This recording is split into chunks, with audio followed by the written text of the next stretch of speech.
네, 반갑습니다. 보험 소비자에게 정확한 정보 전달로 보험의 신뢰도를 높이기 위해서는 얼짱의 보험 길잡이 카페 운영자 인철장 박병규입니다. 지난 시간에는 고주 의무 관련해서 제가 좀 긴 시간 1편, 2편 나눠서 정리를 해드렸고요. 고주 의무는 보험 가입할 때 사실 가장 중요한 내용입니다. 고주 의무를 성실히 이행을 했느냐에 따라서 차후에 보험금을 받을 수 있느냐, 받지 못하느냐에 부분이 정해지기 때문에 보험 가입하시는 분들은 어떤 걸 고지를 해야 되고 그리고 또 어떤 것을 고지하지 않아도 되는지 명쾌하게 꼭 알고 계셔야 하고요.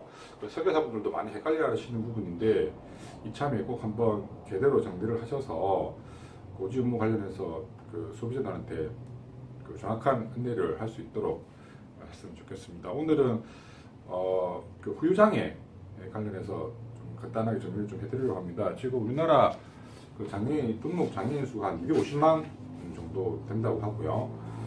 그 중에 한 55%가 질병으로 인한 등록 장애인, 55%가 질병이고 35% 정도가 상해로 인한 장애라고 합니다. 그래서 전체 장애 등록되신 분들 중에 90%는 후천적인 요인이고 10%가 선천적인 요인이라고 해요. 그러면 우리가 이 부분은 대비를 하기 위해서 보험을 이제 가입을 할 텐데 어떤 부분을 신경을 써야 되느냐에 관련해서 이제 오늘 정리를 좀 간단하게 해드릴게요.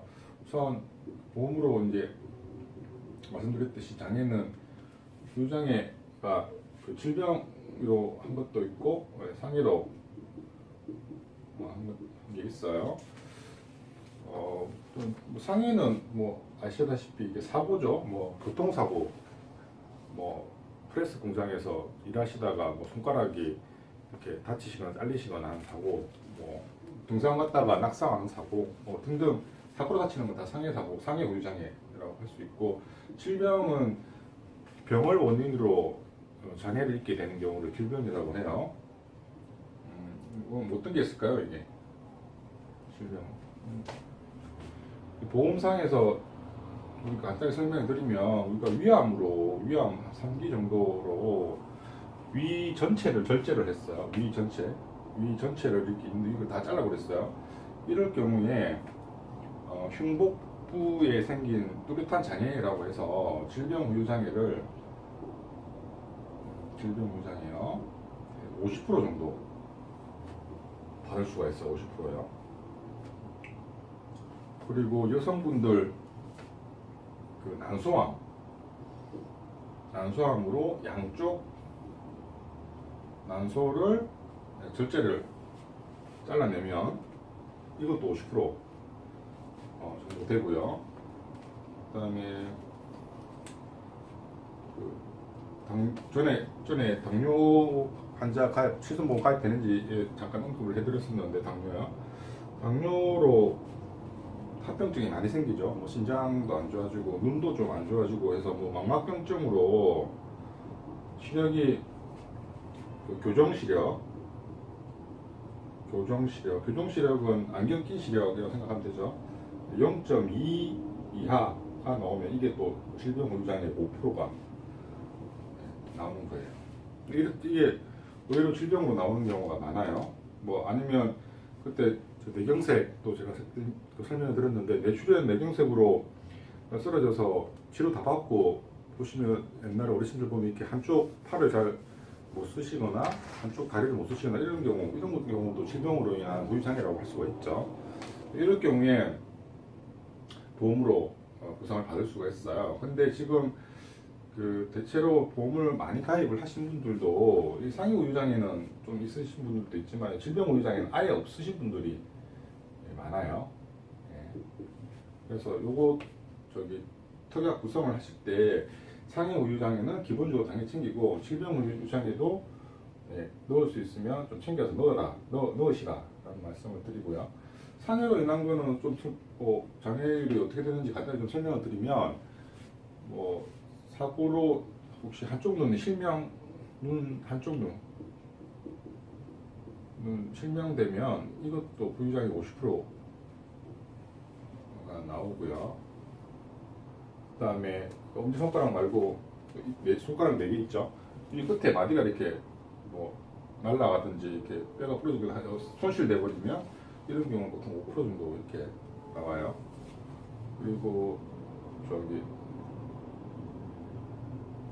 그 다음에 또 뭐가 있을까요? 갑자기 또 생각이 안 나네. 뭐 저기 사고로 그 저기 다리 쪽 관절 쪽을 다쳐서 인공관절 수술을 하게 되면 또 후유장애 그 상황에 따라 좀 다르지긴 하지만 20, 30% 인공 그 관절을 삽입했으면 인공 20, 30% 정도 후유장애 발생을 해요. 그리고 뭐 교통사고 나서 치아가 5개 빠지면 치아 5개 결석 되면 이것도 후유장애가 한 5% 정도 이렇게 돼요. 그래서 우선 정리를 해드리면 후유장애는 상해 다쳐서 되는 상해 후유장애가 있고 질병으로 인한 후유장애가 있습니다. 질병도 의외로 뭐 암이나 이런 것들로 뭐 장기를 드러내게 되면 그것도 후유장애가 50%씩 나온다는 거 새롭게 아마 아시는 분들 있으실 텐데 그런 게 있고요. 그런데 보험 특약이 우리가 보면 잠깐 이쪽으로 올게요. 그 상해 후유장애 질병 후유장애 두 가지 있다고 말씀드렸고 이게 후유장애가 3% 이상부터 보장을 하는 특약이 있고 뭐 50% 이상 그 다음에 80% 이상 보장하는 특약이 있어요. 그럼 당연히 3% 후유장애가 낮은 수치는 이 5부터 3% 이상부터 보장하는 특약이 좋겠죠. 당연히 또 80% 이상 보장하는 특약보다 보험료도 더 훨씬 비싸고요. 그래서 보통 이제 보험을 10,000원짜리, 20,000원짜리 이런 거 여러 개 갖고 있으신 분들은 3% 이상 특약은 별로 없고 거의 80% 이상 특약을 뭐 1억씩 준다 이런 특약으로 많이 가입되어 있어요. 이거는 사실은 보험료가 그렇게 비싸지 않기 때문에 보험 상품을 판매를 할 때 이제 싸게 해서 상해 후유장애 80%일 경우에 뭐 1억씩 준다 해서 되게 금액이 커 보이니까 이렇게 판매를 해요. 그래서 지금 본인 그 보험 증권을 한번 보시고 상해 후유장애가 있는지 질병 후유장애가 있는지 체크를 하시고 그 다음에 상해 후유장애나 질병 후유장애 있다면 그게 보장 범위가 3% 이상부터 보장이 되는 건지 체크를 하시라. 그리고 질병 후유장애 사실 이게 지금 그 몇몇 회사만 남아있고 지금 저기 많이 없어졌어요.